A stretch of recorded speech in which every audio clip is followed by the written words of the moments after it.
ਹਰ ਗੋਬਿੰਦ ਸ਼ੁਭ ਮਤ ਪ੍ਰਕਾਸ਼ਕ। ਗੁਰੂ ਹਰਿ ਰਾਇ ਨਾਮੁ ਕਰ ਜੋਰੀ। ਨਮੋ ਕਰ ਜੋਰੀ। ਗੁਰੂ ਹਰਿ ਕ੍ਰਿਸ਼ਨ ਨਾਮੁ ਬਹੋਰੀ।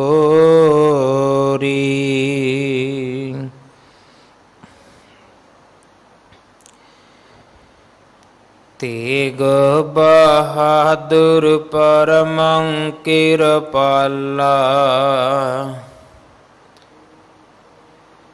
ਵਾਹਿਗੁਰੂ ਪਰਮੰ ਕਿਰਪਾਲਾ।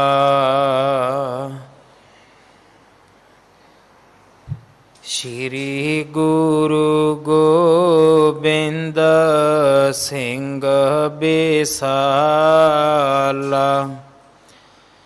ਤਰੋਂ ਤਰਾ ਪੱਗ ਪੁੰਨ ਪੁੰਨ ਸੀਸਾ। ਪੱਗ ਪੁੰਨ ਪੁੰਨ ਸੀਸਾ। ਬੰਦੋਂ ਜੀ ਬਾਰ ਬਾਰ ਜਗਦੀਸ਼ਾ। ਜਾ ਮਹਿ ਅੰਮ੍ਰਿਤ ਗਿਆਨ ਹੈ ਮਾਨਕ ਭਗਤ ਬੈਰਾਗ। ਧੰਨ ਸ਼੍ਰੀ ਗੁਰੂ ਗ੍ਰੰਥ ਉਦਦ ਬੰਦੋਂ ਕਰ ਅਨੁਰਾਗ। ਏਕ ਓੰਕਾਰ ਸਤਿਗੁਰੂ ਜਿਹ ਪ੍ਰਸਾਦ ਸਚ ਹੋਏ। ਵਾਹਿਗੁਰੂ ਜੀ ਕੀ ਫਤਿਹ। ਬਿਘਨ ਬਿਨਾਸਨ ਸੋਇ। ਵਾਹਿਗੁਰੂ ਜੀ ਕੀ ਫਤਿਹ। ਬਿਘਨ ਬਿਨਾਸਨ ਸੋਇ। ਕਿਹ ਨ ਇਹ ਅਸਥਾਪਨ ਕੀਨੋ। ਮਹਾ ਮਹਾਤਮ ਪੂਜਨ ਦੀਨੋ। ਸਰਬ ਸੁਨਾਵ ਮੁਝੀ ਪ੍ਰਸੰਗਾ। ਭੂਤ ਭਵਿਖ ਲਖੋ ਸਰਬੰਗਾ। ਵਾਹਿਗੁਰੂ ਜੀ ਕਾ ਖਾਲਸਾ ਵਾਹਿਗੁਰੂ ਜੀ ਕੀ ਫਤਿਹ। ਗੁਰੂ ਦਰ ਤੇ ਹਾਜ਼ਰ ਗੁਰੂ ਸਵਾਰੇ ਖਾਲਸਾ ਜੀ, ਆਪ ਜੀ ਵਡਭਾਗੇ ਹੋ ਜੋ 8ਵੇਂ ਪਾਤਸ਼ਾਹ ਗੁਰੂ ਹਰਕ੍ਰਿਸ਼ਨ ਸਾਹਿਬ ਮਹਾਰਾਜ ਜੀ ਦੇ ਪਵਿੱਤਰ ਚਰਨ ਛੋਹ ਪ੍ਰਾਪਤ ਇਤਿਹਾਸਕ ਅਸਥਾਨ ਗੁਰਦੁਆਰਾ ਬੰਗਲਾ ਸਾਹਿਬ ਜੀ ਦੀ ਯਾਤਰਾ ਕਰਦਿਆਂ ਜੁਗੋ ਜੁਗ ਅਟਲ ਛਤਰ ਚਵਰ ਤਖਤ ਦੇ ਮਾਲਕ ਧੰਨ ਧੰਨ ਧੰਨ ਸ਼੍ਰੀ ਗੁਰੂ ਗ੍ਰੰਥ ਸਾਹਿਬ ਪਾਤਸ਼ਾਹ ਮਹਾਰਾਜ ਜੀ ਦੇ ਹਜ਼ੂਰ ਮਨੁੱਖਾ ਜੀਵਨ ਦੀਆਂ ਘੜੀਆਂ ਨੂੰ ਸਫਲਾ ਕਰ ਰਹੇ ਹੋ। ਸਤਿਗੁਰੂ ਸਾਰਿਆਂ ਦੀ ਯਾਤਰਾ ਸਫਲ ਕਰਨ। ਹੁਣ ਸਮਾਂ ਹੈ ਗੁਰੂ ਦਰਬਾਰ ਦੇ ਨਿਯਮ ਅਨੁਸਾਰ ਗੁਰੂ ਇਤਿਹਾਸ ਦੀ ਚੱਲ ਰਹੀ ਲੜੀਵਾਰ ਕਥਾ ਦਾ ਆਪਣੀਆਂ ਮਨ ਬਿਰਤੀਆਂ ਇਕਾਗਰ ਕਰੋ।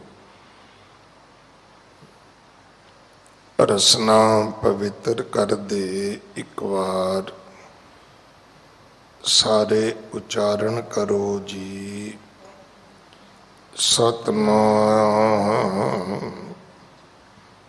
ਵਾਹਿਗੁਰੂ ਜੀ। ਇਹ ਇਤਿਹਾਸ ਪਹਿਲੇ ਪਾਤਸ਼ਾਹ ਜਾਹਰ ਪੀਰ ਜਗਤ ਗੁਰੂ ਕਲ ਤਾਰਨ ਆਏ ਸ਼੍ਰੀ ਗੁਰੂ ਨਾਨਕ ਦੇਵ ਮਹਾਰਾਜ ਜੀ ਦਾ ਹੈ। ਪ੍ਰਸੰਗ ਹੈ ਸਤਿਗੁਰੂ ਗੁਰੂ ਨਾਨਕ ਸਾਹਿਬ ਪਿਤਾ ਮਹਾਰਾਜ ਜੀ ਨੂੰ ਭਾਈ ਮਰਦਾਨੇ ਨੇ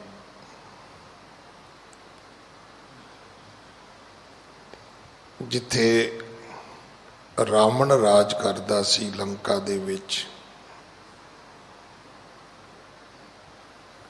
ਉਸ ਧਰਤੀ ਨੂੰ ਵੇਖਣ ਦੀ ਅਭਿਲਾਖਾ ਪ੍ਰਗਟ ਕੀਤੀ ਹੈ। ਗੁਰੂ ਪਿਤਾ ਮਹਾਰਾਜ ਨੇ ਇਹ ਬਚਨ ਆਖੇ ਸਨ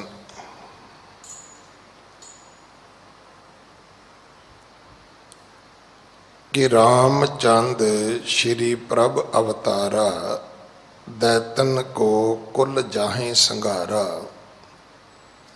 लंका हुती उदद के माही। उदद कहते ने समुंदर। मार्ग जान ताहां को नाही।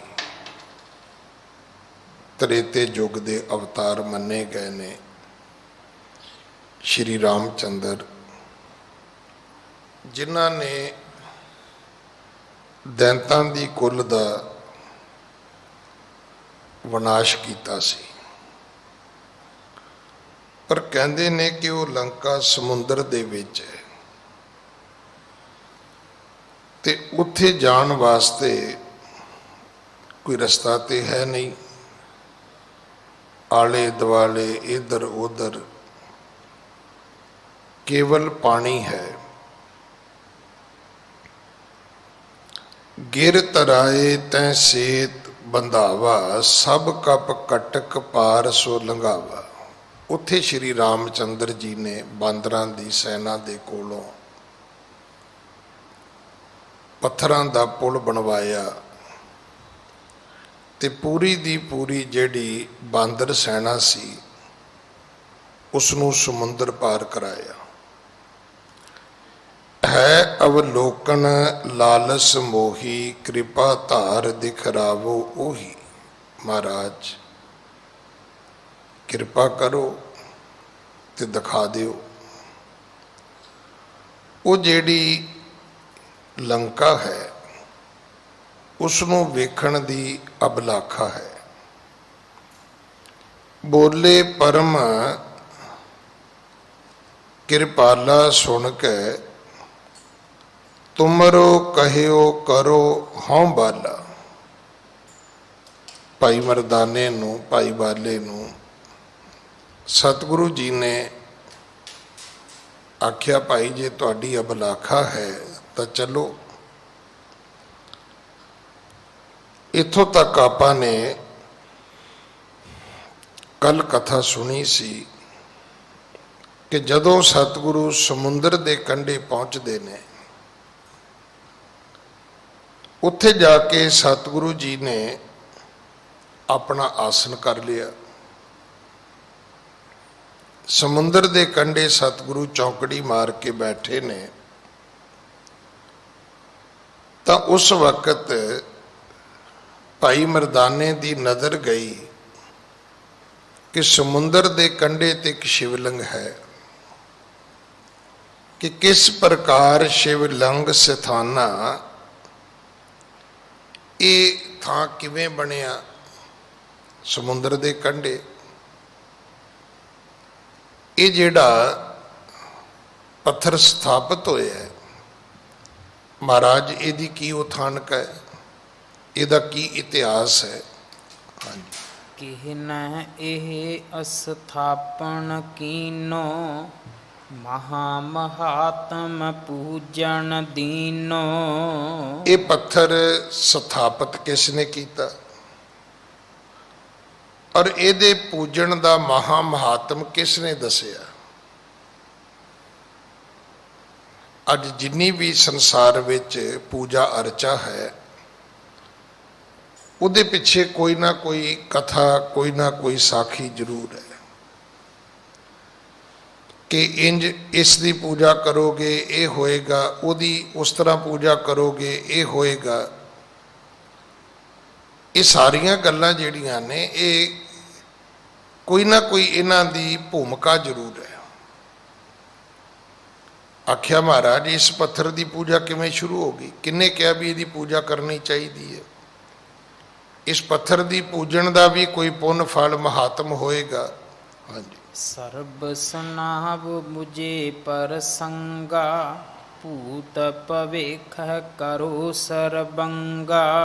ਮਹਾਰਾਜ ਸਰਬ ਸੁਨਾਵੋ ਮੁਝੇ ਪ੍ਰਸੰਗਾ, ਪੂਰਾ ਪ੍ਰਸੰਗ, ਪੂਰੀ ਗਾਥਾ, ਪੂਰੀ ਵਿਥਿਆ, ਭੂਤ ਤੋਂ ਲੈ ਕੇ ਭਵਿੱਖ ਤੱਕ।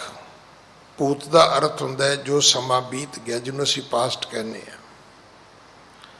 ਭਵਿੱਖ ਦਾ ਅਰਥ ਹੈ ਕਿ ਆਉਣ ਵਾਲਾ ਸਮਾਂ, ਜਿਹਨੂੰ ਅਸੀਂ ਆਪਣਾ ਫਿਊਚਰ ਕਹਿੰਦੇ ਹਾਂ। ਬੀਤੇ ਹੋਏ ਸਮੇਂ ਦੀ, ਆਉਣ ਵਾਲੇ ਸਾਰੇ ਸਮੇਂ ਦੀ ਇਹ ਜਿਹੜੀ ਕਥਾ ਹੈ, ਸਾਰਾ ਪ੍ਰਸੰਗ ਹੈ।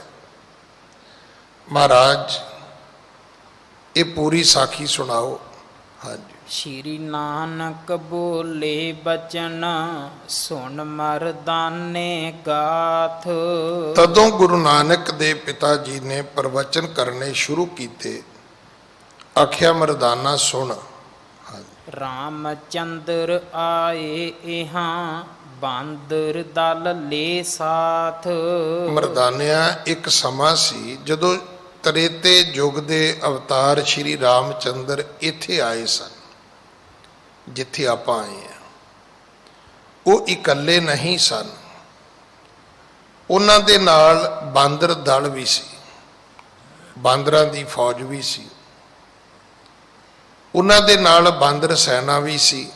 ਹਾਂਜੀ। ਉਦਤ ਬਲੋਕ ਤਰਿਦੇ ਵਿਚਾਰਾ, ਇਸ ਕੇ ਜਾਵੈ ਕੇ ਬਿਦ ਪਾਰਾ। ਅੱਗੇ ਵੇਖਿਆ ਤੇ ਸਮੁੰਦਰ ਸੀ। ਜਦੋਂ ਲੰਕਾ ਜਾਣਾ ਹੋਵੇ ਤੇ ਰਸਤੇ ਵਿੱਚ ਸਮੁੰਦਰ ਹੈ। ਸ਼੍ਰੀ ਰਾਮਚੰਦਰ ਜੀ ਨੇ ਵੇਖਿਆ ਵੀ ਅੱਗੇ ਤੇ ਪਾਣੀ ਪਾਣੀ ਹੈ, ਸਮੁੰਦਰ ਨੂੰ ਪਾਰ ਇਹ ਬਾਂਦਰ ਕਿਵੇਂ ਕਰਨਗੇ?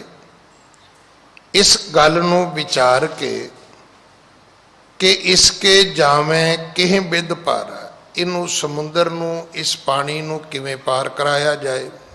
ਹਾਂਜੀ। ਸਭ ਮਿਲ ਕਹਿਓ ਬੰਦਾਵੋ ਸੇਤਾ, ਮਾਨ ਲੀਨ ਅਸ ਰਘੂ ਕੁਲ ਕੇਤਾ। ਸ਼੍ਰੀ ਰਾਮਚੰਦਰ ਜੀ ਨੂੰ ਸਾਰਿਆਂ ਨੇ ਬੇਨਤੀ ਕੀਤੀ, ਕਹਿਣ ਲੱਗੇ ਭਗਵਾਨ ਤੁਸੀਂ ਤਾਂ ਚਲੇ ਜਾਓਗੇ, ਪਰ ਅਸੀਂ ਕਿਵੇਂ ਜਾਵਾਂਗੇ? ਤੇ ਤੁਸੀਂ ਇੱਕ ਕਿਰਪਾ ਕਰ ਦਿਓ ਤੇ ਸਮੁੰਦਰ ਦੇ ਉੱਤੇ ਪੁਲ ਬੰਨ੍ਹ ਦਿਓ, ਤਾਂ ਕਿ ਸਾਰੇ ਇਸ ਸਮੁੰਦਰ ਨੂੰ ਪਾਰ ਕਰ ਸਕਣ। ਪ੍ਰਿਥਮੇ ਸ਼ਿਵ ਕੀ ਪੂਜਾ ਕੀਨੀ, ਪੁਲ ਬਾਂਧਨ ਪੁਨ ਆਇਸ ਦੀਨੀ। ਤਦੋਂ ਫਿਰ ਇਹ ਜਿਹੜਾ ਸ਼ਿਵਲਿੰਗ ਹੈ, ਇੱਥੇ ਸ਼ਿਵਲਿੰਗ ਬਣਾ ਕੇ ਜਿਹੜੇ ਸ਼ਿਵ ਜੀ ਹੋਏ ਨੇ ਉਹਨਾਂ ਦੀ ਪੂਜਾ ਕੀਤੀ ਗਈ। ਕਿਉਂਕਿ ਹਿੰਦੂ ਧਰਮ ਦੇ ਵਿੱਚ, ਸਨਾਤਨ ਮਤ ਵਿੱਚ ਜਿਹੜੇ ਵੱਡੇ ਅਵਤਾਰ ਨੇ ਉਹ ਤਿੰਨ ਹੀ ਮੰਨੇ ਗਏ ਨੇ। ਜਿਵੇਂ ਆਪਾਂ ਜਪਜੀ ਸਾਹਿਬ ਦੇ ਵਿੱਚ ਵੀ ਪੜ੍ਹਦੇ ਹਾਂ, ਏਕਾ ਮਾਈ ਜੁਗਤ ਵਿਆਈ, ਤਿੰਨ ਚੇਲੇ ਪ੍ਰਵਾਨ, ਇੱਕ ਸੰਸਾਰੀ, ਇੱਕ ਭੰਡਾਰੀ, ਇੱਕ ਲਾਏ ਦੀ ਬਾਣ। ਇਵੇਂ ਮੰਨਿਆ ਜਾਂਦਾ ਹੈ ਵੀ ਇੱਕ ਵਿਸ਼ਨੂੰ ਜੀ ਨੇ, ਇੱਕ ਬ੍ਰਹਮਾ ਹੈ ਔਰ ਇੱਕ ਸ਼ਿਵ ਜੀ ਹੈ।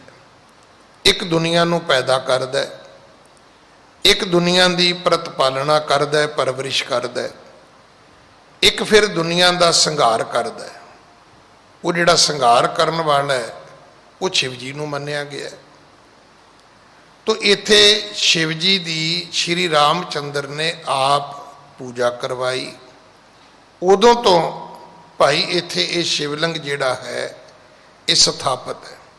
ਉਦੋਂ ਤੋਂ ਲੋਕ ਇਹਦਾ ਪੁੰਨ ਮਹਾਤਮ ਮੰਨਦੇ ਨੇ, ਪੂਜਾ ਕਰਦੇ ਨੇ। ਹਾਂਜੀ। ਕਾਜ ਕਰਨ ਤੇ ਜੌਨ ਅਗਾਰੇ, ਗੁਰ ਪੂਜੈ ਹਵੈ ਪੁਰਖ ਸੁਖਾਰੇ। ਜਦੋਂ ਵੀ ਕਿਸੇ ਨੇ ਕੋਈ ਕਾਰਜ ਕਰਨਾ ਹੁੰਦਾ ਹੈ ਤਾਂ ਉਹਦੀ ਵਿਧੀ ਇਹੋ ਹੀ ਹੈ ਕਿ ਪਹਿਲਾਂ ਆਪਣੇ ਗੁਰੂ ਦਾ ਪੂਜਨ ਕੀਤਾ ਜਾਏ। ਇਹ ਜਿਹੜੇ ਸ਼੍ਰੀ ਰਾਮਚੰਦਰ ਜੀ ਨੇ, ਸ਼੍ਰੀ ਕ੍ਰਿਸ਼ਨ ਜੀ ਨੇ, ਇਹਨਾਂ ਨੂੰ 24 ਅਵਤਾਰਾਂ ਵਿੱਚ ਮੰਨਿਆ ਗਿਆ। ਇਹ ਜਿਹੜੇ ਵੱਡੇ 3 ਦੇਵਤੇ ਹੋਏ ਨੇ, ਅਵਤਾਰ ਹੋਏ ਨੇ, ਅੱਗੋਂ ਉਹਨਾਂ ਨੇ ਵੱਖਰੇ ਵੱਖਰੇ ਸਮੇਂ ਅਵਤਾਰ ਧਾਰਨ ਕੀਤੇ ਨੇ। ਉਹਨਾਂ ਦੇ ਵਿੱਚ ਇਹਨਾਂ ਨੂੰ ਅਵਤਾਰ ਕਰਕੇ ਮੰਨਿਆ ਗਿਆ। ਪਰ ਸ਼ਿਵ ਜੀ ਨੂੰ ਵੱਡੇ ਮੰਨ ਕੇ, ਗੁਰੂ ਮੰਨ ਕੇ, ਉੱਥੇ ਕਾਜ ਕਰਨ ਤੇ ਜੌਨ ਅਗਾਰੇ। ਕੋਈ ਵੀ ਮਨੁੱਖ ਜਦੋਂ ਕੰਮ ਕਰਦਾ ਹੈ ਤੋ ਆਪਣੇ ਗੁਰੂ ਦਾ ਪੂਜਨ ਕਰਦਾ, ਆਪਣੇ ਗੁਰੂ ਦੀ ਆਰਾਧਨਾ ਕਰਦਾ। ਕੋਈ ਨਾ ਕੋਈ ਮਨੁੱਖ ਆਪਣੇ ਗੁਰੂ ਪੀਰ ਨੂੰ ਧਿਆਉਂਦਾ। ਇਹ ਇੱਕ ਸ਼ੁਰੂ ਤੋਂ ਲੈ ਕੇ, ਆਦਤ ਤੋਂ ਲੈ ਕੇ ਇੱਕ ਐਸੀ ਇਹ ਵਿਉਂਤ ਬਣੀ ਹੋਈ ਹੈ। ਤੇ ਇਸੇ ਤਰ੍ਹਾਂ ਉਦੋਂ ਗੁਰ ਪੂਜੈ ਹਵੈ ਪੁਰਖ ਸੁਖਾਰੇ, ਲੋਕ ਆਪਣੇ ਗੁਰੂ ਦੀ ਪੂਜਾ ਕਰਦੇ ਨੇ ਤਾਂ ਕਿ ਕੰਮ ਜਿਹੜਾ ਹੈ ਉਹ ਸੌਖਾ ਕੀਤਾ ਜਾ ਸਕੇ। ਬਾਕੀ ਧਰਮਾਂ ਵਿੱਚ ਪੂਜਾ ਹੈ, ਤੁਸੀਂ ਵੇਖਿਆ ਹੋਵੇਗਾ ਕਿਤੇ ਧਰਤੀ ਪੂਜਨ ਕੀਤਾ ਜਾਂਦਾ, ਕਿਤੇ ਹੋਰ ਨਾਰੀਅਲ ਤੋੜ ਕੇ ਕੋਈ ਨਾ ਕੋਈ ਹੋਰ ਕਿਰਿਆ ਕਰਮ ਕੀਤਾ ਜਾਂਦਾ। ਮਰਿਆਦਾ ਸਾਡੇ ਵਿੱਚ ਵੀ ਹੈ ਪਰ ਉਹਦੇ ਵਿੱਚ ਫਰਕ ਬਹੁਤ ਹੈ। ਕੀਤਾ ਲੋੜੀਐ ਕੰਮ ਸੋ ਹਰ ਪੈ ਆਖੀ ਹੈ, ਕਾਰਜ ਦੇ ਸਵਾਰ ਸਤਿਗੁਰ ਸੱਚ ਸਾਖੀ। ਸਾਡੇ ਵਿੱਚ ਪੂਜਾ ਨਹੀਂ ਹੈ, ਸਾਡੇ ਵਿੱਚ ਨਾਰੀਅਲ ਨਹੀਂ ਤੋੜੇ ਜਾਂਦੇ, ਸਾਡੇ ਵਿੱਚ ਕੜਾਹ ਪ੍ਰਸ਼ਾਦ ਦੀ ਦੇਗ ਬਣਾ ਕੇ ਆਨੰਦ ਸਾਹਿਬ ਦਾ 6 ਪੌੜੀਆਂ ਦਾ ਪਾਠ ਕੀਤਾ ਜਾਂਦਾ ਹੈ ਔਰ ਫਿਰ ਉਸ ਕਰਤਾ ਪੁਰਖ ਦੇ ਅੱਗੇ ਅਰਦਾਸ ਕੀਤੀ ਜਾਂਦੀ ਹੈ ਕਿ ਉਹ ਸਾਡੇ ਕੰਮ ਵਿੱਚ ਸਹਾਈ ਹੋਵੇ ਔਰ ਸਾਡਾ ਕਾਰਜ ਜਿਹੜਾ ਹੈ ਉਹ ਸਿੱਧ ਹੋ ਸਕੇ। ਹਾਂਜੀ। ਤਬ ਕੋ ਇਹ ਸ਼ਿਵ ਲਿੰਗ ਸੁਹਾਵਾ, ਰਘੂਬਰ ਕੀਨ ਸਥਾਪਨ ਪਾਵਾ। ਆਖਿਆ ਮਰਦਾਨਿਆ, ਇਹ ਸ਼ਿਵਲਿੰਗ ਸ਼੍ਰੀ ਰਾਮਚੰਦਰ ਨੇ ਆਪ ਸਥਾਪਿਤ ਕੀਤਾ ਸੀ, ਭਾਵਨਾ ਨਾਲ ਕੀਤਾ ਸੀ। ਸਮੁੰਦਰ ਪਾਰ ਕਰਨ ਤੋਂ ਪਹਿਲਾਂ, ਸਮੁੰਦਰ ਦੇ ਉੱਤੇ ਪੁਲ ਬਣਾਉਣ ਤੋਂ ਪਹਿਲਾਂ ਇੱਥੇ ਇਹ ਸ਼ਿਵ ਜੀ ਦੀ ਪੂਜਾ ਕੀਤੀ ਗਈ ਸੀ। ਹਾਂਜੀ। ਪਾਹਨ ਪਰ ਲੇਖ ਕਰ ਨਿਜ ਨਾਮੂ, ਸੇਤ ਬਾਂਧ ਲੀਨੋ ਅਬਰਾਮੂ। ਹੁਣ ਇੱਥੇ ਇੱਕ ਬੜੀ ਸਿਧਾਂਤਕ ਇੱਕ ਗੱਲ ਸਾਨੂੰ ਦ੍ਰਿੜ ਹੋਏਗੀ। ਫਿਰ ਕੀ ਹੋਇਆ? ਪੂਜਾ ਕਰ ਲਈ ਸ਼ਿਵ ਜੀ ਦੀ ਨਹੀਂ। ਹੁਣ ਪੁਲ ਬਣਾਉਣਾ ਸ਼ੁਰੂ ਕੀਤਾ। ਪੁਲ ਬਣਾਉਣ ਦਾ ਤਰੀਕਾ ਕੀ ਕੱਢਿਆ ਕਿ ਪਾਹਣ ਪਰ ਲਿਖ ਕਰ ਨਿਜ ਨਾਮੋ। ਸ਼੍ਰੀ ਰਾਮਚੰਦਰ ਜੀ ਨੇ ਇੱਕ ਇੱਕ ਪੱਥਰ ਦੇ ਉੱਪਰ ਆਪਣਾ ਨਾਮ ਲਿਖਾਇਆ। ਇਹਦੇ ਤੇ ਲਿਖੋ ਰਾਮ, ਲਿਖੋ ਭਾਈ।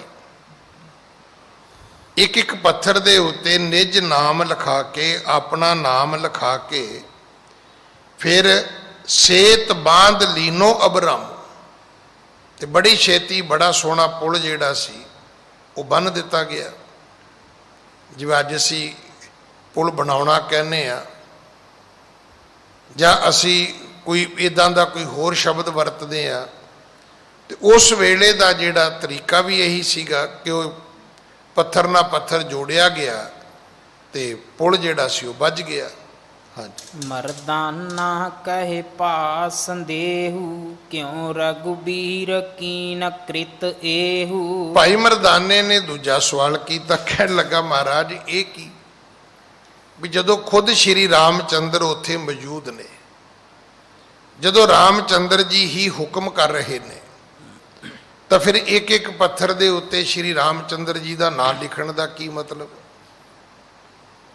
ਵੀ ਇਹ ਤਾਂ ਬੜੀ ਅਚੰਭੇ ਵਾਲੀ ਗੱਲ ਹੋਈ ਕਿ ਆਪ ਉੱਥੇ ਉਸ ਯੁੱਗ ਦਾ ਅਵਤਾਰ ਮੌਜੂਦ ਹੈ ਤੇ ਪਾਹਣ ਪਰ ਲਿਖ ਕਰ ਨਿਜ ਨਾਮੋ, ਸੇਤ ਬਾਂਧ ਲੀਨੋ ਅਬਰਾਮੋ। ਮਰਦਾਨਾ ਕਹਿ ਭਾ ਸੰਦੇਹੂ, ਕਹਿਣ ਲੱਗਾ ਬਾਬਾ ਮੇਰੇ ਮਨ ਵਿੱਚ ਸੰਦੇਹ ਪੈਦਾ ਹੋ ਗਿਆ, ਇੱਕ ਸ਼ੰਕਾ ਪੈਦਾ ਹੋ ਗਿਆ, ਮੇਰੇ ਮਨ ਵਿੱਚ ਇੱਕ ਸੰਸਾ ਉਪਜਿਆ ਕਿ ਇਹ ਕੀ, ਕਿਉਂ ਰਘਬੀਰ ਕੀਨ ਕ੍ਰਿਤ ਇਹੋ, ਰਘੁਬੀਰ ਨੂੰ ਕੀ ਲੋੜ ਸੀ,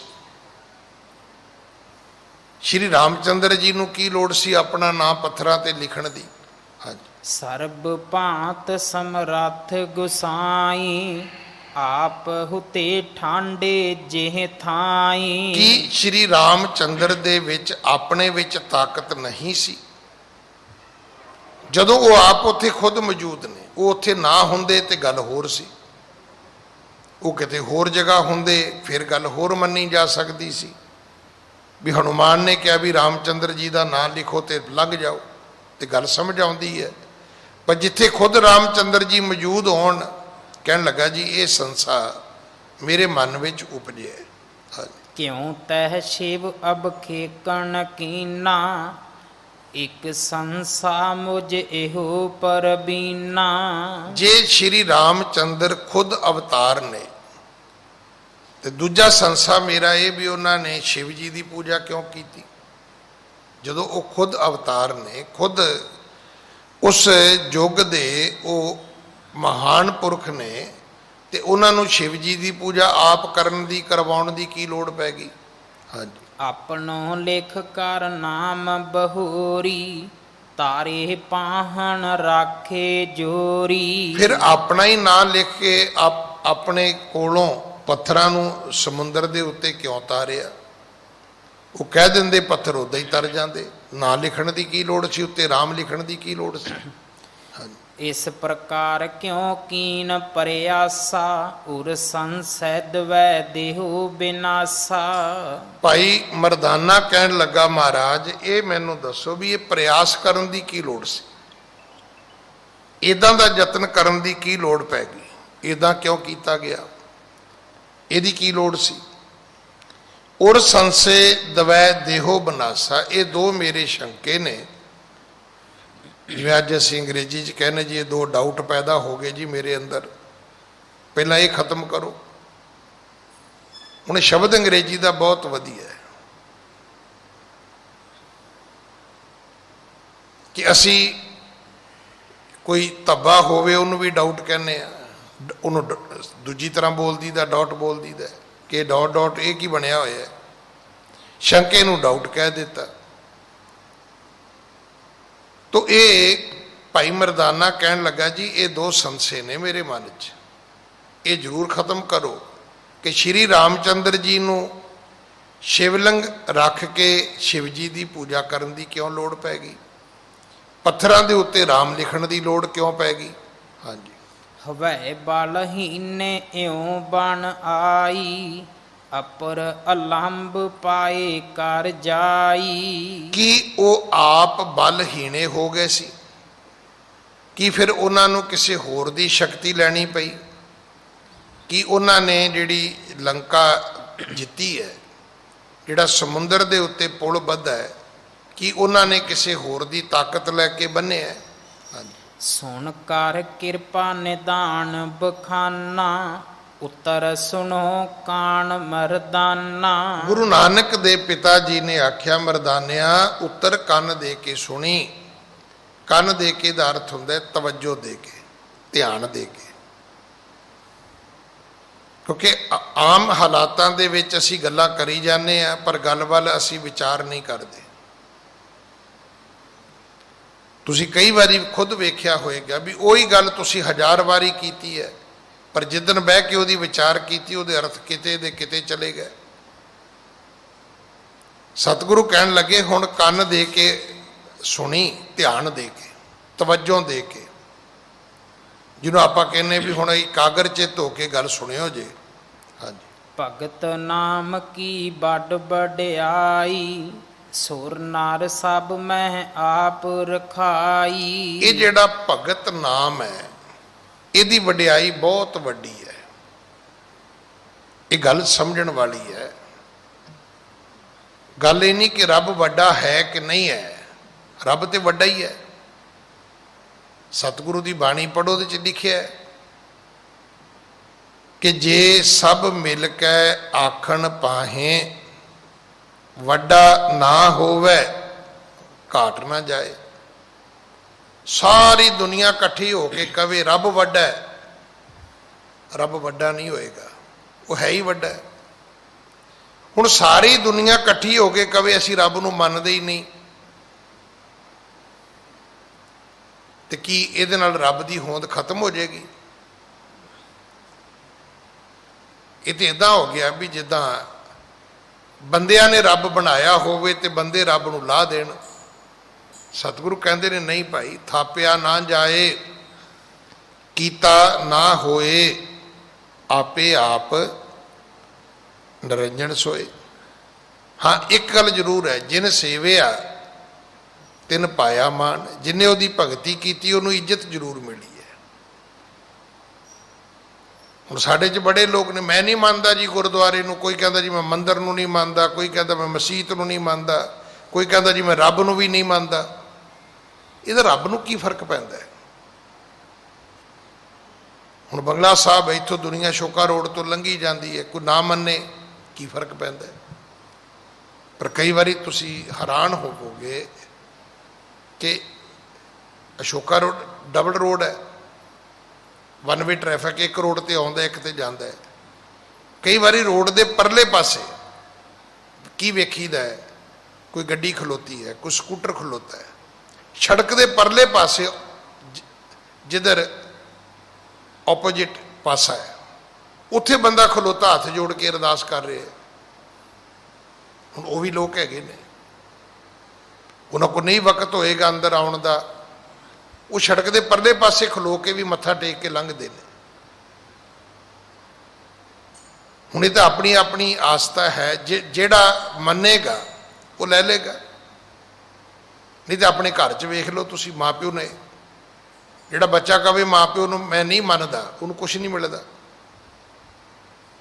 तो जेड़े माँ प्यो दे नूं मनदे ने, उन्हां दे मगर रहिंदे ने, वो सारा कुछ ही लै लैंदे ने।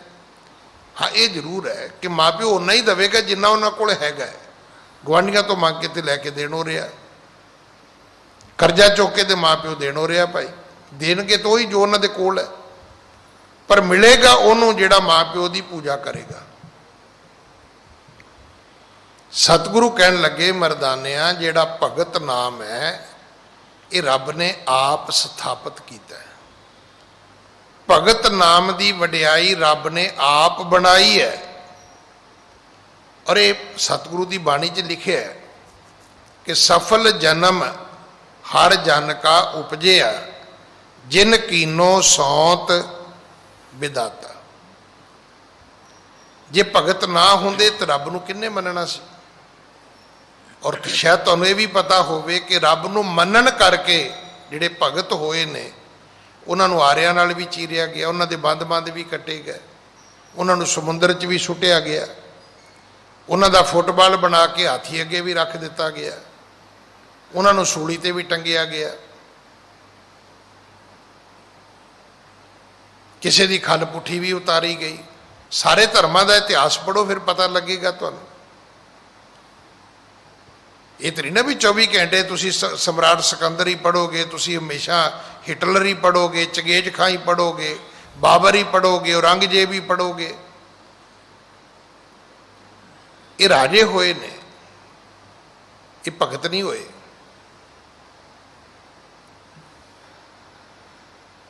जमाते इस्लामी हिंद दे सदर हुंदे सन स्वराजल हसन साहब, पिछों हैदराबाद तो सन। इत्थे दावत नगर है, जामिया इस्लामिया यूनीवर्सिटी तो अगे मुसलमानों का ही एरिया है। उत्थे 40 एकड़ विच उन्हां दा मरकज है, उन्हां दा हैड ऑफिस है। ये गल शायद सन 2002 की होएगी। सारे हैड ग्रंथी साहब गए, मैं भी गया, प्रधान सकत्तर भी, सारी कमेटी भी गई। तो सराजुल हसन साहब ने एक गल बड़ी वधिया कही,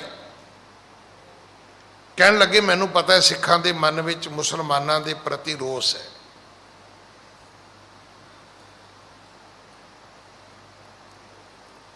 जिवें औरंगजेब है,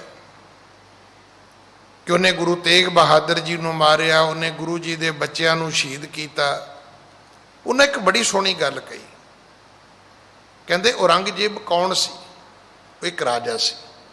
ਤੁਹਾਨੂੰ ਗੁੱਸਾ ਹੈ ਕਿ ਉਹਨਾਂ ਨੇ ਤੁਹਾਡਾ ਗੁਰੂ ਮਾਰਿਆ? ਕਹਿੰਦੇ ਸਾਨੂੰ ਪੁੱਛੋ ਤੇ ਉਹਨੇ ਆਪਣਾ ਪਿਓ ਵੀ ਮਾਰਿਆ, ਉਹਨੇ ਆਪਣੇ ਭਰਾ ਵੀ ਮਾਰੇ ਨੇ, ਉਹਦਾ ਇਸਲਾਮ ਨਾਲ ਕੀ ਲੈਣਾ ਦੇਣਾ? ਇਹ ਗੱਲ ਪਹਿਲੀ ਵਾਰੀ ਮੇਰੇ ਦਿਮਾਗ ਵਿੱਚ ਪਈ। ਉਹ ਕਹਿੰਦਾ ਵੀ ਇਹ ਦੋ ਚੀਜ਼ਾਂ ਵੱਖਰੀਆਂ ਵੱਖਰੀਆਂ ਨੇ, ਮੁਸਲਮਾਨ ਔਰ ਇਸਲਾਮ ਦੋਨਾਂ ਵਿੱਚ ਫਰਕ ਹੈ। ਮੈਨੂੰ ਇਹ ਗੱਲ ਬੜੀ ਵਧੀਆ ਸਮਝ ਆਈ ਵੀ ਗੱਲ ਤੇ ਸਾਡੇ ਵੀ ਇਦਾਂ ਹੀ ਹੈ। ਸਿੱਖ ਔਰ ਸਿੱਖੀ ਵਿੱਚ ਫਰਕ ਹੈ। ਸਿੱਖ ਇੱਕ ਵਿਅਕਤੀ ਹੈ, ਸਿੱਖੀ ਇੱਕ ਧਰਮ ਹੈ। ਇਹ ਬਰੇਲੀ ਵਿੱਚ ਹੋ ਚੁੱਕਾ ਹੈ ਕਿ ਉੱਥੇ ਕਿਸੇ ਪਾਰਕ ਦਾ ਝਗੜਾ ਹੋ ਗਿਆ। ਜਦੋਂ ਕੇਸ ਚੱਲਿਆ ਤੇ ਹੁਣ ਤੁਹਾਨੂੰ ਪਤਾ ਹੀ ਹੈ ਵੀ ਯੂਪੀ 'ਚ ਆਬਾਦੀ ਬਹੁਤ ਹੈ ਤੇ ਮੁਸਲਮਾਨ ਵੀ ਜੱਜ ਵੀ ਹੈਗੇ ਨੇ।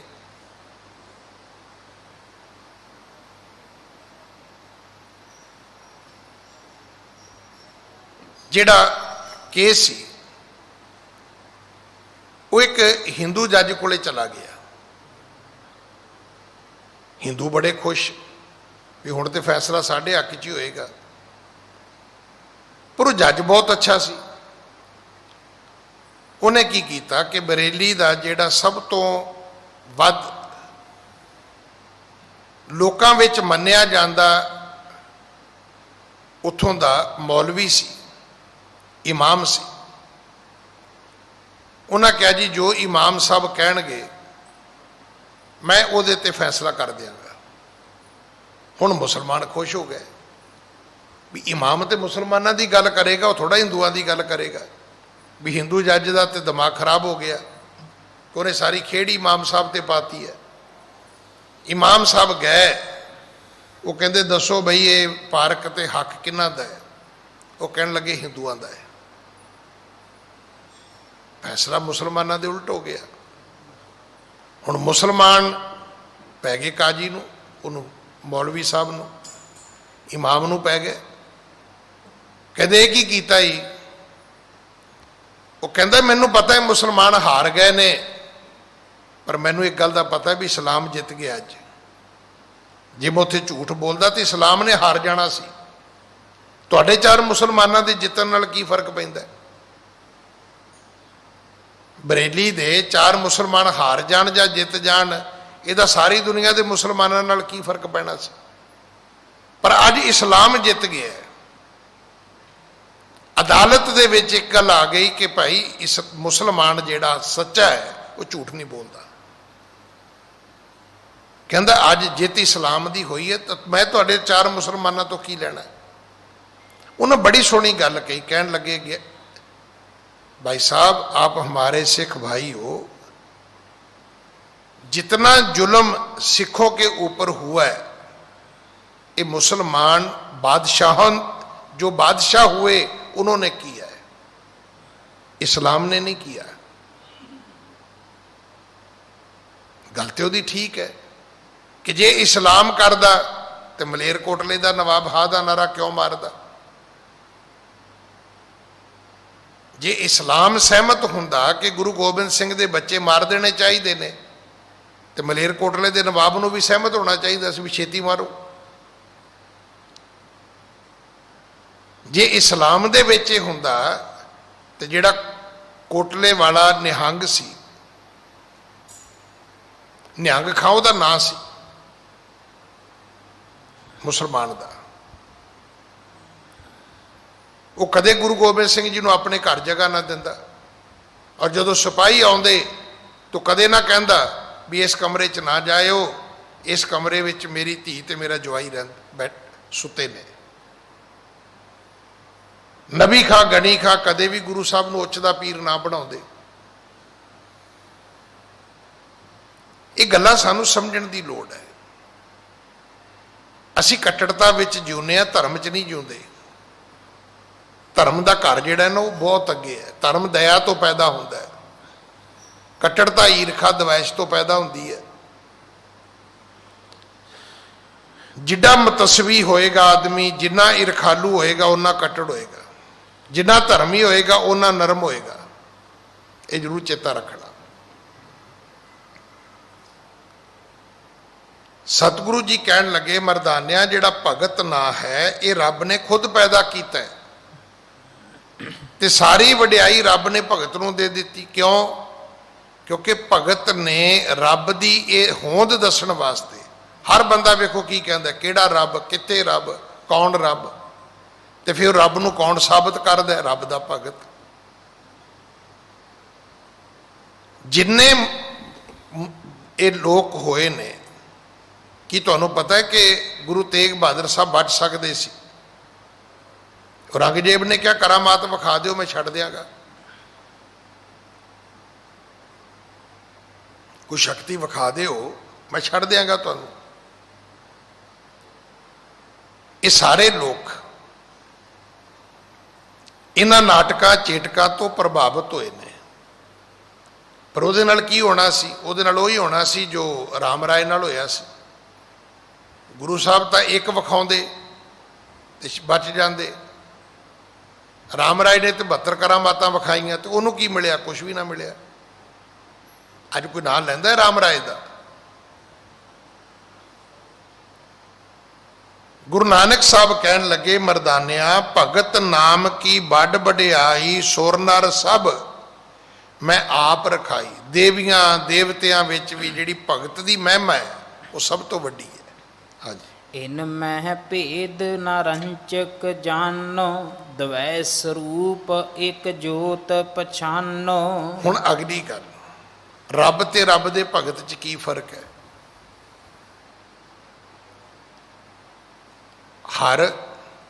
ਹਰ ਜਨ ਦੋਏ ਏਕ ਹੈ, ਬਿਬ ਵਿਚਾਰ ਕਿਛ ਨਾਹੀ। ਜਲ ਤੇ ਉਪਜ ਤਰੰਗ ਜਿਉ, ਜਲ ਕੇ ਵਿਖੇ ਸਮਾਹੀ। ਹੁਣ ਦੱਸੋ, ਪਾਣੀ ਤੇ ਪਾਣੀ ਦੀਆਂ ਲਹਿਰਾਂ ਵਿੱਚ ਕੀ ਫਰਕ ਹੈ?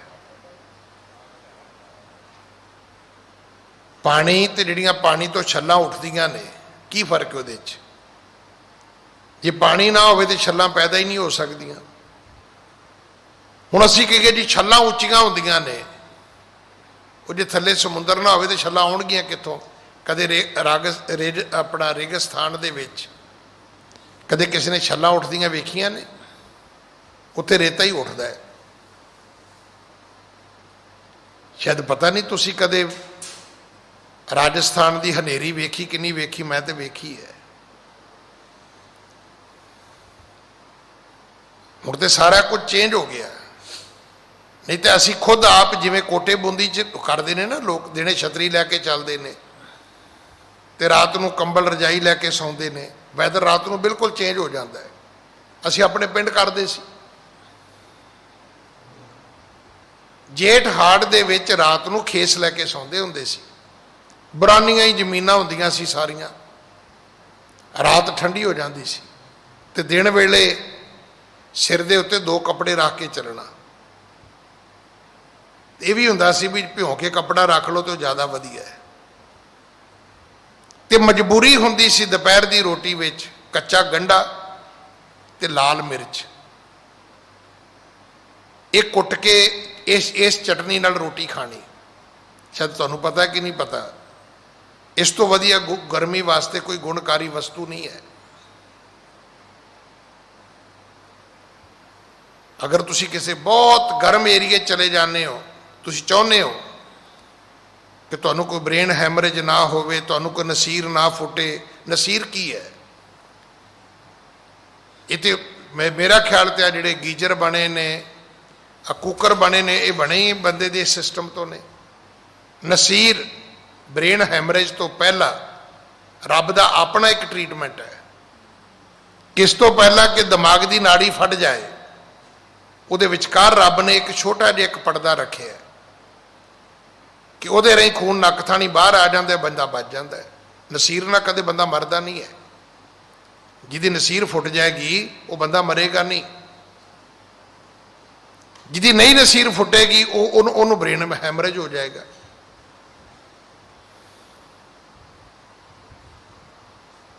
सतगुरु पिता जी ने समझाया कि मरदानिया, रब ते रब दे भगत विच कोई फर्क नहीं है। जे आपां कहीए रब वखरा है भगत वखरा है, नहीं। जे भगत ना होण ते रब दा ते विश्वास ही खत्म है धरती ते। जे भगत ना होण ते रब नूं किन्ने मनना है?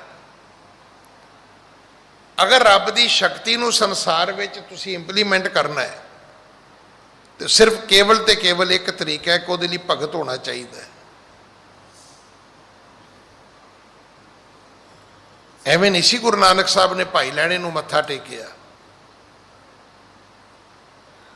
तुसीं कदे वेख लिओ किसी टीचर दा, प्रोफैसर दा, जिहड़ा सब तो नेक लायक बच्चा होएगा, इंटैलीजेंट बच्चा होएगा,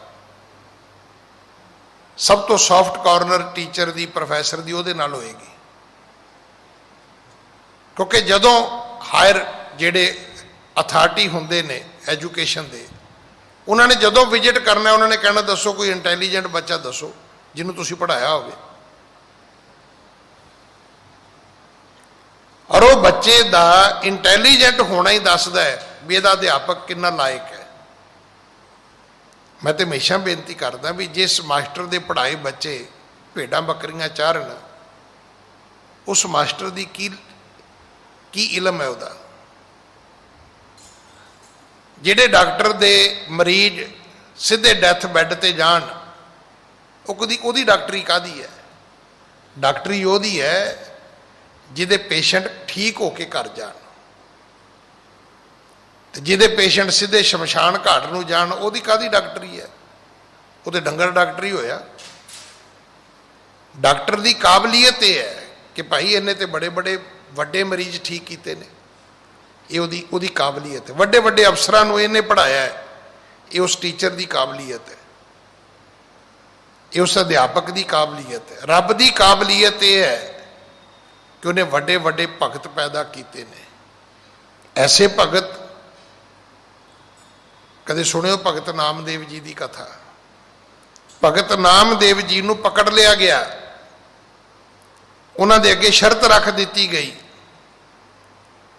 कि नामदेव जां तां गऊ जिउंदी कर दे, नहीं तो तेनों मार दिता जाएगा। हुण शर्त रखी, वो भी टाइम बाउंड, कि इन्नियां घड़ियां तेरे कोल टाइम है।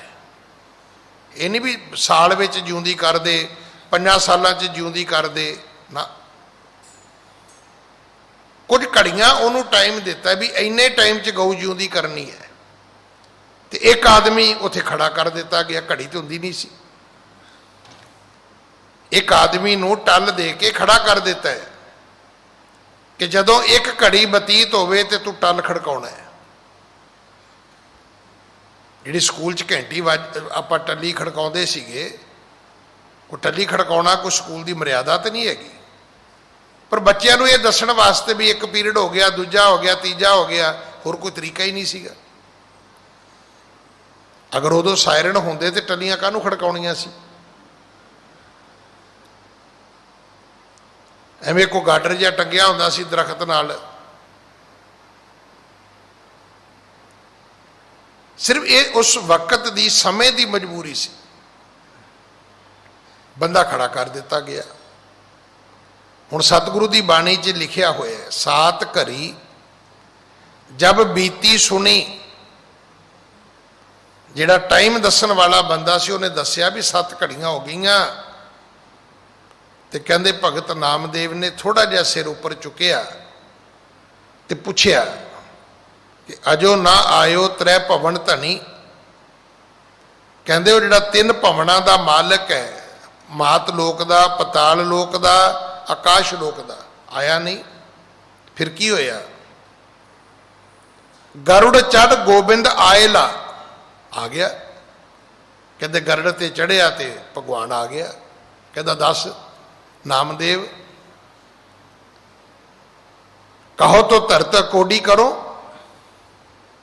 इन्हां दी हिम्मत किदां पै गई तेरे गल विच संगल पा के बन्नण वाली? बई तेरे गल च कड़ा पा दिता है लोहे दा कि तेरी धौण भी सीधी ना होवे, ਕਹਿੰਦੇ ਗੱਲ ਕਰ, ਆ ਧਰਤੀ ਪੁੱਠੀ ਕਰਾਂ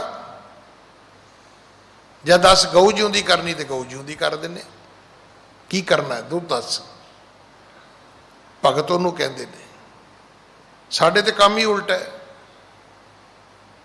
4 ਕੁ ਦਿਨ ਉਹਨੂੰ ਭਗਤ ਕਹੀ ਜਾਣਗੇ, ਮੁੜ ਕੇ ਪਤਾ ਲੱਗਦਾ ਵੀ ਉਹ ਇਹੋ ਜਿਹਾ ਕੰਮ ਕਰਦਾ ਹੈ ਕਿ ਮੁੜ ਕੇ ਕਹਿਣ ਵਾਲੇ ਹੀ ਵਿਚਾਰੇ ਚਾਦਰ 'ਚ ਮੂੰਹ ਲਕੋਈ ਜਾਂਦੇ ਨੇ ਵੀ ਹੁਣ ਜਾਣਾ ਕਿੱਧਰ ਨੂੰ ਹੈ।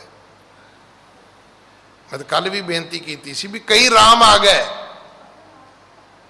ਕਈ ਆਸਾ ਰਾਮ ਆ ਗਏ, ਕਈ ਰਾਮ ਰਹੀਮ ਆ ਗਏ, ਕਈ ਰਾਮਪਾਲ ਆ ਗਏ, ਸ਼੍ਰੀ ਰਾਮਚੰਦਰ ਨਹੀਂ ਆਏ।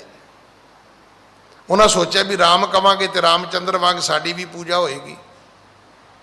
ਨਹੀਂ, ਰਾਮਚੰਦਰ ਮਰਿਆਦਾ ਪੁਰਸ਼ੋਤਮ ਸਨ ਤੇ ਇਹ ਪਖੰਡੀ ਸਨ।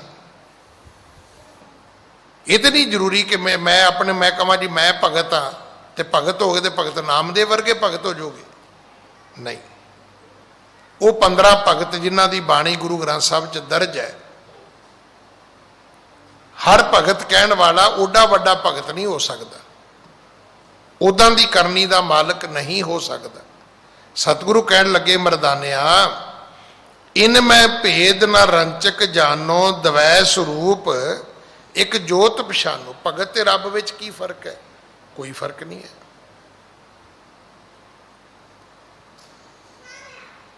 ਭਗਤ ਤੇ ਰੱਬ ਵਿੱਚ ਕੋਈ ਫਰਕ ਨਹੀਂ ਹੈ। ਭਗਤ ਖਤਮ ਹੋ ਜਾਏ, ਰੱਬ ਆਪੇ ਹੀ ਖਤਮ ਹੋ ਜਾਏਗਾ। ਰੱਬ ਦਾ ਨਾਂ ਕਿਹਨੇ ਲੈਣਾ ਹੈ? ਤੁਸੀਂ ਸਾਰੇ ਧਰਮਾਂ ਦਾ ਇਤਿਹਾਸ ਪੜ੍ਹੋ। ਹਜ਼ਰਤ ਈਸਾ ਨੂੰ ਸੂਲੀ ਟੰਗਣ ਤੋਂ ਪਹਿਲਾਂ ਜਿਹੜੇ ਉਹਨਾਂ ਦੇ ਚੇਲੇ ਸੀ, ਪਹਿਲਾਂ ਉਹਨਾਂ ਨੂੰ ਮਾਰਿਆ ਗਿਆ। ਉਹਨਾਂ ਚੋਂ ਬਹੁਤੇ ਵੈਸੇ ਹੀ ਡਰ ਗਏ। ਗੁਰੂ ਤੇਗ ਬਹਾਦਰ ਸਾਹਿਬ ਤੋਂ ਪਹਿਲਾਂ ਸਤਿਗੁਰੂ ਦੇ ਸਿੱਖਾਂ ਨੂੰ ਸ਼ਹੀਦ ਕੀਤਾ ਗਿਆ। ਗੱਲ ਹੀ ਬੜੀ ਸੌਖੀ ਸੀ ਵੀ ਜੇ ਮਤੀ ਦਾਸ, ਸਤੀ ਦਾਸ, ਭਾਈ ਦਿਆਲਾ ਕਵੇ ਕਿ ਸਾਡਾ ਗੁਰੂ ਹੀ ਨਹੀਂ ਤੇ ਗੱਲ ਹੀ ਖਤਮ ਹੋ ਗਈ। ਪਰ ਕਸ਼ਮੀਰੀਆਂ ਦੀ ਕਿਹਨੇ ਸੁਣਨੀ ਸੀ? ਔਰੰਗਜ਼ੇਬ ਨੇ ਰੌਲਾ ਪਾ ਦੇਣਾ ਸੀ ਵੀ ਜਿਹੜੇ ਨਾਲ 3 ਬੰਦੇ ਆਏ ਉਹ ਤੇ ਗੁਰੂ ਮੰਨਦੇ ਨਹੀਂ। ਕਸ਼ਮੀਰ ਵਾਲੇ ਕਿੱਥੋਂ ਮੰਨਣ ਲੱਗ ਗਏ ਇਹਨੂੰ ਬਈ? ਉਹਨਾਂ ਪੁੱਛਿਆ ਵੀ ਇਹ ਤੁਹਾਡਾ ਗੁਰੂ ਹੈ? ਉਹਨਾਂ ਕਿਹਾ ਜੀ ਹਾਂ ਸਾਡਾ ਗੁਰੂ ਹੈ। ਉਹਨਾਂ ਕਿਹਾ ਤੁਹਾਨੂੰ ਸ਼ਹੀਦ ਕਰਾਂਗੇ। ਕਹਿੰਦਾ ਕਰ ਦਿਓ, ਪਰ ਗੁਰੂ ਤੇਗ ਬਹਾਦਰ ਹੀ ਹੈ। ਹਾਂਜੀ। ਅਬ ਸੁਨ ਨਾਮ ਲਿਖਿਓ ਜਿਉ ਕਹੋ, ਤੇਰੇ ਉਰ ਕਾ ਸੰਸਾਦਹੋ।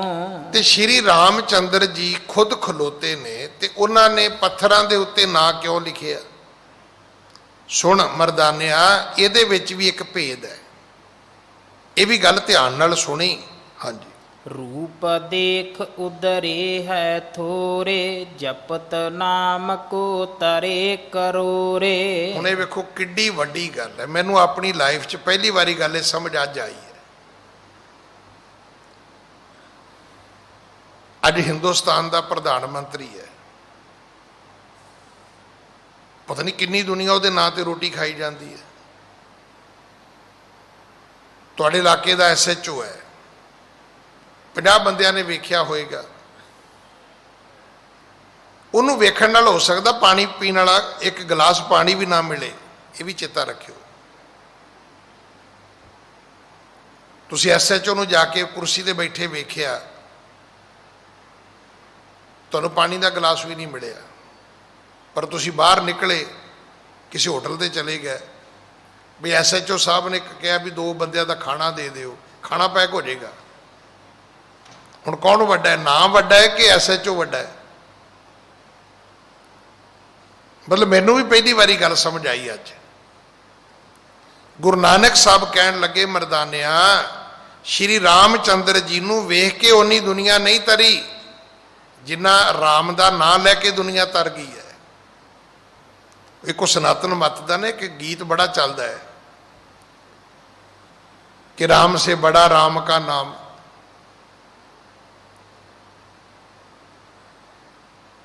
ਸ਼੍ਰੀ ਰਾਮਚੰਦਰ ਜੀ ਨੇ ਪੱਥਰ ਦੇ ਉੱਤੇ ਨਾਂ ਲਿਖਾਇਆ। ਕਿਉਂ ਲਿਖਾਇਆ? ਸਾਨੂੰ ਇਹ ਲੱਗੇਗਾ ਵੀ ਉਹ ਨਾਂ ਲਿਖਣ ਨਾਲ ਜੀ ਪੱਥਰ ਤਰ ਗਏ। ਹੁਣ ਇਹਦਾ ਜੇ ਸੰਦੇਸ਼ ਕੱਢੀਏ, ਕਿਉਂਕਿ ਹਰ ਗੱਲ ਦਾ ਇੱਕ ਕੋਈ ਨਾ ਕੋਈ ਮੈਸੇਜ ਜ਼ਰੂਰ ਹੁੰਦਾ ਹੈ। ਕੋਈ ਵੀ ਤੁਸੀਂ ਗੱਲ ਕਰਦੇ ਹੋ ਹਰ ਗੱਲ ਸਿਰਫ ਗੱਲ ਨਹੀਂ ਹੁੰਦੀ, ਉਸ ਗੱਲ ਦਾ ਇੱਕ ਸੁਨੇਹਾ ਹੁੰਦਾ ਹੈ। ਜਿਵੇਂ ਤੁਸੀਂ ਗਏ ਸਿਗਨਲ ਤੇ ਗਏ, ਹੁਣ ਉੱਥੇ ਬੱਤੀ ਲਾਲ ਆ ਗਈ, ਲਾਲ ਬੱਤੀ ਦਾ ਮਤਲਬ ਕੀ ਹੈ? ਕੀ ਕਹੋਗੇ ਵੀ ਇਹ ਖੂਨ ਵਰਗੀ ਹੈ? ਨਹੀਂ, ਉਹ ਤੁਹਾਨੂੰ ਕਹਿੰਦੀ ਹੈ ਰੁਕ ਜਾਓ। ਉਹਦਾ ਇੱਕ ਮੈਸੇਜ ਹੈ। ਰੈੱਡ ਸਿਗਨਲ ਦਾ ਇੱਕ ਮੈਸੇਜ ਹੈ, ਗ੍ਰੀਨ ਸਿਗਨਲ ਦਾ ਇੱਕ ਮੈਸੇਜ ਹੈ, ਔਰੰਜ ਸਿਗਨਲ ਦਾ ਇੱਕ ਮੈਸੇਜ ਹੈ। ਆ ਕਿਸਾਨਾਂ ਨੇ 6 ਮਹੀਨੇ ਪੂਰੇ ਹੋਏ ਆਪਣਾ ਰੋਸ ਪ੍ਰਗਟ ਕੀਤਾ, ਉਹ ਕਾਲਾ ਝੰਡਾ ਲਾ ਲਿਆ। ਹੁਣ ਕਾਲਾ ਝੰਡਾ ਮੇਰੇ ਖਿਆਲ ਕਿਸੇ ਨੇ ਅੱਧੇ ਮੀਟਰ ਦਾ ਲਾਇਆ ਹੋਣਾ, ਕਈ ਮੇਰੇ ਵਰਗੇ 2.5 ਮੀਟਰ ਦਾ ਵੀ ਲਾ ਲਿਆ ਹੋਣਾ, ਕਈਆਂ ਨੇ ਨਿੱਕੀ ਜਿਹੀ ਝੰਡੀ ਜੀ ਆਪਣੇ ਕਾਰ ਦੇ ਉੱਤੇ ਟੰਗ ਲਈ ਹੋਣੀ ਹੈ। ਕਾਲੇ ਰੰਗ ਦਾ ਵੀ ਇੱਕ ਮੈਸੇਜ ਹੈ। ਜਦੋਂ ਲੜਾਈਆਂ ਹੁੰਦੀਆਂ ਨੇ, ਕੁਛ ਹੁੰਦਾ ਹੈ, ਉਹਦਾ ਚਿੱਟਾ ਝੰਡਾ ਲੈ ਕੇ ਦੂਜੀ ਫੌਜ ਆਉਂਦੀ, ਉਹਦਾ ਵੀ ਇੱਕ ਮੈਸੇਜ ਹੁੰਦਾ ਹੈ। ਉਹ ਦੂਰੋਂ ਝੰਡਾ ਵਿਖਾਉਂਦੇ ਨੇ, ਉਹਦਾ ਮਤਲਬ ਹੁੰਦਾ ਵੀ ਹੁਣ ਅਸੀਂ ਸ਼ਾਂਤੀ ਚਾਹੁੰਦੇ ਹਾਂ। ਹੁਣ ਉੱਥੋਂ ਆਵਾਜ਼ ਤੇ ਆ ਨਹੀਂ ਸਕਦੀ, ਉੱਥੋਂ ਤੇ ਗੋਲਾ ਹੀ ਆਏਗਾ, ਜੇ ਆਏਗਾ ਤੀਰ ਹੀ ਆਏਗਾ। ਉਹ ਕਹਿੰਦੇ ਬੈਠੇ ਸੀ ਨਾ ਪੁਲਿਸ ਵਾਲੇ ਤੇ ਫੌਜ ਵਾਲੇ, ਤੋਂ ਇੱਕ ਦੂਜੇ ਨੂੰ ਪੁੱਛਣ ਲੱਗ ਗਏ। ਹੁਣ ਪੁਲਿਸ ਵਾਲਾ ਪੁੱਛਦਾ ਫੌਜੀ ਨੂੰ, ਕਹਿੰਦਾ ਵੀ ਤਨਖਾਹ ਕਿੰਨੀ ਹੈ? ਕਹਿੰਦਾ ਇੰਨੀ। ਕਹਿੰਦਾ ਹੋਰ? ਉਹਨੇ ਦੱਸਿਆ ਵੀ ਵਰਦੀ ਮਿਲਦੀ ਹੈ, ਬੈਰਕ ਮਿਲ ਜਾਂਦੀ ਹੈ, ਖਾਣਾ ਮਿਲ ਜਾਂਦਾ ਹੈ, ਛੁੱਟੀ ਛਾਟੀ ਜਾਈਏ ਤੇ ਉਹ ਖਾਣ ਪੀਣ ਵਾਲੀਆਂ ਚੀਜ਼ਾਂ ਮਿਲ ਜਾਂਦੀਆਂ ਨੇ। ਕਹਿੰਦਾ ਫਿਰ ਹੋਰ ਕੁਛ? ਕਹਿੰਦਾ ਨਹੀਂ। ਉੱਪਰੋਂ? ਕਹਿੰਦਾ ਉੱਪਰੋਂ ਤੇ ਬੰਬ ਹੀ ਆਉਂਦੇ ਜਦੋਂ ਆਉਂਦੇ। ਉਹਦਾ ਮਤਲਬ ਤੁਹਾਨੂੰ ਆਉਂਦਾ ਹੋਰ, ਸਾਨੂੰ ਤੇ ਬੰਬ ਹੀ ਆਉਂਦੇ ਜਦੋਂ ਆਉਂਦੇ ਆ। ਹੁਣ ਪੁਲਿਸ ਤੇ ਫੌਜ 'ਚ ਫਰਕ ਹੈ ਨਾ, ਪੁਲਿਸ ਨੂੰ ਤੇ ਉੱਪਰੋਂ ਵੀ ਬਹੁਤ ਕੁਝ ਆਉਂਦਾ ਤੇ ਫੌਜ ਨੂੰ ਜਦੋਂ ਉੱਪਰੋਂ ਆਏਗਾ ਉਹ ਬੰਬ ਹੀ ਆਏਗਾ। ਹੁਣ ਦੂਰੋਂ ਜਦੋਂ ਇੱਕ ਫੌਜ ਚਿੱਟਾ ਝੰਡਾ ਚੁੱਕਦੀ, ਉਹਦਾ ਇੱਕ ਸੁਨੇਹਾ ਹੈ, ਇੱਕ ਮੈਸੇਜ ਹੈ। ਮੈਸੇਜ ਇਹ ਵੀ ਅਸੀਂ ਹਥਿਆਰ ਸੁੱਟਦੇ ਨੇ, ਅਸੀਂ ਹੁਣ ਲੜਨਾ ਨਹੀਂ ਚਾਹੁੰਦੇ, ਅਸੀਂ ਸ਼ਾਂਤੀ ਚਾਹੁੰਦੇ ਹਾਂ। ਹਰ ਚੀਜ਼ ਦਾ ਇੱਕ ਸੁਨੇਹਾ ਹੈ। ਪੱਥਰ ਉੱਤੇ ਲਿਖ ਦਿੱਤਾ ਰਾਮ। ਹੁਣ ਆਪਾਂ ਨੂੰ ਹੁਣ ਤੱਕ ਇਹੀ ਇਦਾਂ ਹੀ ਲੱਗਦਾ ਸੀਗਾ ਵੀ ਇਹਦਾ ਅਰਥ ਹੈ ਵੀ ਉਹਨਾਂ ਰਾਮ ਲਿਖਿਆ ਤੇ ਪੱਥਰ ਤਰਨਾ ਸ਼ੁਰੂ ਹੋ ਗਿਆ। ਨਹੀਂ, ਉਹਦਾ ਸੁਨੇਹਾ ਇਹ ਸੀ ਵੀ ਰਾਮ ਚੰਦਰ ਜੀ ਖੁਦ ਖਲੋਤੇ ਨੇ। ਤੇ ਗੁਰੂ ਨਾਨਕ ਸਾਹਿਬ ਅੱਜ ਕਹਿੰਦੇ ਨੇ, ਮਰਦਾਨਿਆ ਰੂਪ ਦੇਖ ਉਧਰੇ ਹੈ ਥੋਰੇ। ਕਿਸੇ ਵੀ ਵਿਅਕਤੀ ਦਾ ਰੂਪ ਵੇਖ ਕੇ ਘੱਟ ਦੁਨੀਆ ਤਰਦੀ ਹੈ। ਫਿਰ ਕੀ ਹੁੰਦਾ? ਜਪਤ ਨਾਮ ਕੋ ਤਰੇ ਕਰੋਰੇ। ਉਹਦਾ ਨਾਂ ਜਪ ਕੇ ਕਰੋੜਾਂ ਬੰਦੇ ਹੀ ਤਰ ਜਾਂਦੇ ਨੇ। ਪਤਾ ਨਹੀਂ ਕਿੰਨੇ ਲੋਕ ਮੰਤਰੀਆਂ ਦਾ ਨਾਂ ਲੈ ਕੇ ਕੰਮ ਚਲਾਈ ਜਾਂਦੇ ਨੇ, ਕਿੰਨੇ ਅਫਸਰਾਂ ਦਾ ਨਾਂ ਲੈ ਕੇ ਕੰਮ ਚਲਾਈ ਜਾਂਦੇ ਨੇ। ਜਿਹੜੀ ਗੱਲ ਵੇਖ ਕੇ ਨਹੀਂ ਬਣ ਸਕਦੀ, ਪਰ ਉਹਦਾ ਨਾਂ ਲਈਏ। ਤੁਸੀਂ ਕਈ ਜਗ੍ਹਾ ਇਹ ਵੀ ਸੁਣਿਆ ਹੋਏਗਾ ਕਿ ਕਿਸੇ ਬੰਦੇ ਨੂੰ ਕੋਈ ਪ੍ਰੋਬਲਮ ਆ ਗਈ, ਫਿਰ ਉਹਨੇ ਕਿਸੇ ਨਾਲ ਗੱਲ ਕਰਾਈ, ਤੇ ਜਿਹੜਾ ਰਿਸੈਪਸ਼ਨ ਤੇ ਬੈਠਾ ਸੀ ਉਹ ਇੱਕੋ ਹੀ ਗੱਲ ਕਹੂਗਾ ਜਨਾਬ ਇਹਨੇ ਤੁਹਾਡਾ ਨਾਂ ਹੀ ਨਹੀਂ ਲਿਆ, ਇਹ ਉਦੋਂ ਹੀ ਦਬਕੇ ਮਾਰੀ ਜਾਂਦਾ।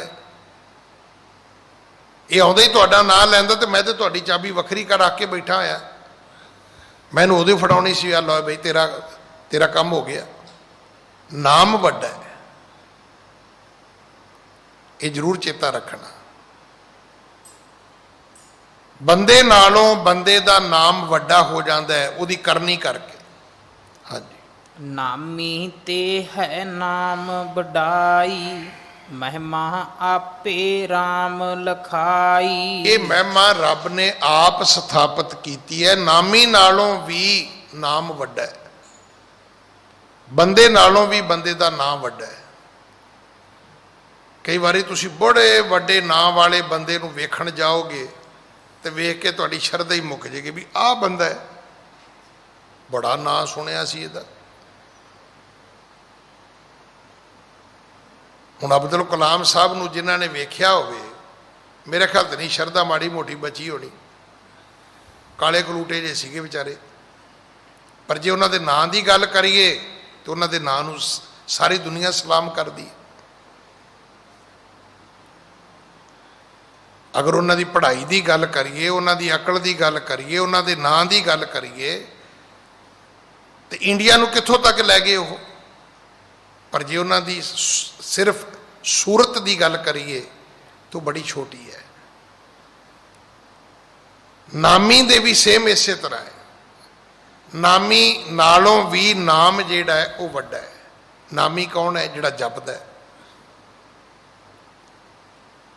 जपण वाले नालों भी जिहड़ा नाम जपिया जाता है वो वड्डा हो जाता है। सतगुरु पिता महाराज समझाते ने, नामी ते है नाम वडाई, महिमा आपै राम लिखाई। ये रब ने ये महिमा इदा ही लिखी है, परमात्मा ने ये वेद इसे तरह ही बनाई है। हाँ जी। बांध सेत पुन कीन पयाना, हने दैत जिन मन अबमाना। श्री रामचंद्र जी ने पुल बनाया, लंका गए, रावण दा ते दैंतां दा वध कीता। हाँ जी। सुन मरदाना बूझन लागा, रघुबर कथा सुनन अनुरागा। भाई मरदाना कहन लगा जी फिर रघुबर की कथा सुनाओ। पहला शिवलिंग की कथा शुरू हुई भी ये इत्थे कित्थों आया, तो फिर कथा आ गई भी ये समुद्र पार करना सी। हुण गल आ गई रघुबर की, श्री रामचंद्र जी की, भी वो लंका क्यों गए जी, क्यों साड़िया जी, कोई कारण तो होएगा ना, नहीं तो उन्होंने की लोड़ सी, कित्थे अयोध्या ते कित्थे श्रीलंका। हुण मरदाना कहन लगा जी वो कथा भी सुनाओ। सो अज समा समाप्त है, सतगुरु किरपा करन अगली कथा आपां कल गुरु की गोद विच बैठ के सुनेंगे। भुल्लां बख्शो जी, फतेह बुलाओ। वाहिगुरु जी का खालसा, वाहिगुरु जी की फतेह।